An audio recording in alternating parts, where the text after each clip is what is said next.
શૈક્ષણિક સત્ર પૂરું થવા છતાં માધ્યમિક અને ઉચ્ચતર માધ્યમિક શાળાઓમાં શિક્ષકોની ભારે ઘટ છે। અમદાવાદની માધ્યમિક શાળાઓમાં 4000 અને ઉચ્ચતર માધ્યમિક શાળાઓમાં 3800 શિક્ષકોની ખાલી જગ્યા છે। ગણિત વિજ્ઞાન જેવા મહત્વના વિષયો શીખવવા માટે શિક્ષકોનો અભાવ છે। વારંવાર રજૂઆતો છતાં નિમણૂકો બાકી છે।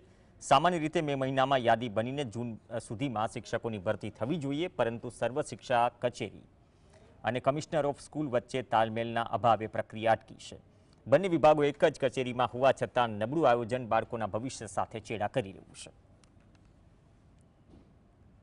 માધ્યમિકની અંદર આજે અંદાજે 3804,000ની સંખ્યા ખાલી છે।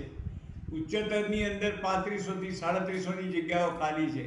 તો આને જે મુખ્ય વિષયોની જગ્યા ખાલી છે, ગણિત, અંગ્રેજી, સમાજશાસ્ત્ર, આ વિષયો જ્યારે બાળક 6 મહિના સુધી ના ભણ્યા હોય અને પછી બોર્ડની પરીક્ષામાં 10મા 12મામાં એપિયર થવાનું હોય એકાઉન્ટ્સની અંદર, ઇકોનોમિક્સની અંદર, તો શું થાય એનો આપ અંદાજો લગાવી લો।